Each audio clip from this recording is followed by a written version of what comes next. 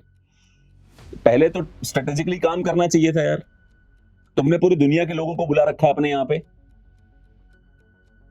तुम्हारा जितना आईआरजीसी सन की है उतना ही इजराइल के सन की जनरल ने पेल दिया, तो उसी में क्या कर लोगे तुम? फिर कर लो हमला तो ऑलरेडी कर रहे हो, तुम कौन सा पीछे हट रहे हो?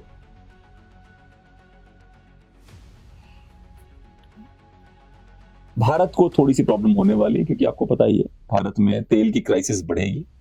फिलहाल सिचुएशन बहुत टेंस है, फुल स्केल वॉर शुरू हो जाएगी, और मुझे उम्मीद है हो जाएगी। इसलिए हो जाएगी क्योंकि दोनों नहीं मान रहे, दोनों ही बिल्कुल मानने को तैयार नहीं है। दोनों ही देशों ने नरक मचा रखा है, if you ask me honestly. कुछ जगहों पे हमले हो रहे हैं, उसकी कोई जिम्मेदारी नहीं ले रहा भाई। अमेरिका भी नहीं बोल रहा, सेंटकॉम भी नहीं बोल रहा हमने मारे हैं, इजराइल भी चुप है। मार कौन रहा है फिर ईरान के ऊपर? बम कौन मार रहा है? कौन बम मार रहा है ईरान पे? सच ये है कि ईरान एक फेल्ड नेशन बन चुका है इस समय।